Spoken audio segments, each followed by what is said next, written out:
اسمعي، أنا يوم شفت زهرة مع عدنان ما كنت لحالي، فلحة كانت معي، وأنا شو بدريني إذا فلحة راحت تحكي قدام الناس وقدام أهل البلد. فلحة بنت ناس ومؤدبة وبتعرف إذا هالحكي انتشر بصير من وراه مشاكل.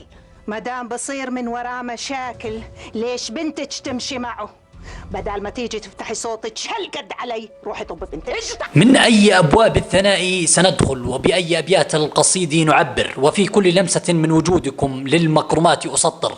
كنت كسحابة معطاءة سقط الأرض فاخضرت، كنت ولا زلت كالنخلة الشامخة تعطي بلا حدود. جوليت عواد فنانة أردنية عرفت كممثلة إلى جانب عملها في الإخراج. اسمها جوليت نيكوغاز هاكوبيان، من مواليد عمان في العام 1951، وشهرتها بجوليت عواد نسبة إلى زوجها الفنان والممثل جميل عواد. وتنتمي الفنانة للأقلية الأرمنية الموجودة في الأردن.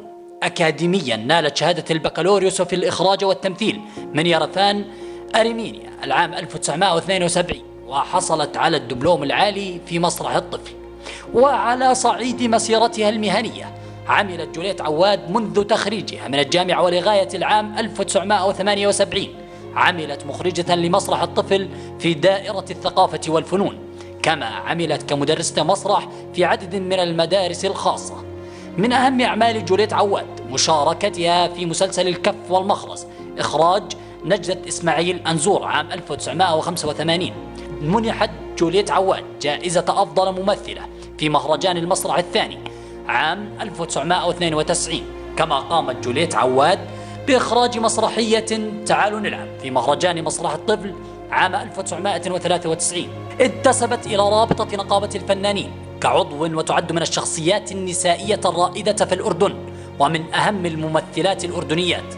برزت جوليت عواد كممثلة محترفة في عدة أدوار مميزة قامت بها، ومن تلك الأعمال مسلسل عرس الصقر، ومسلسل قمر وسحر، ومسلسل السقاية، ومسلسل المنسية.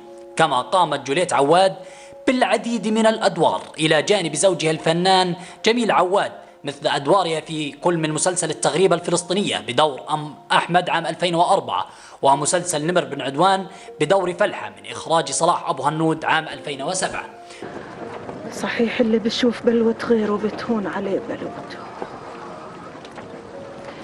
وانت يا خيتي عدم مؤاخذة من وين؟ أنا من عرب البلاونة، وهذاك أبو عطية جوزي بدو، بس عاد من زمان بشغل الفلاحة والنعم. كما شاركت جوليت عواد في مسلسل أبو جعفر المنصور الذي نال شهرة واسعة، ومسلسل نيران البوادي في عام 2008. وفي العام 2012 كان لجوليت عواد دور مميز إلى جانب زوجها الفنان جميل عواد والفنان صبا مبارك والفنان منذر رياحنة في فيلم مملكة النمل الذي يتناول القضية الفلسطينية، وهو للمخرج شوقي الماجري. حصدت العديد من الجوائز تكريما لإنجازاتها ومسيرتها، وكان آخرها تكريمها في مهرجان جوردن ويردز تيكي عام 2012 من ضمن الفنانات الرائدات عربيا. جوليت عواد هي الفنانة الإنسان الملتزمة التي جمعت حب الأوطان والأديان والإنسان في آن واحد، والإنسان في نهاية الأمر قضية. وإن كان للفن رسالة فرسالتها وصلت إلى العالم ولامست قلوبهم دون تكلف، بيد أن المشهد في المسرح ربما يتكرر، لكنها التي هي من الصعب أن تتكرر مرتين.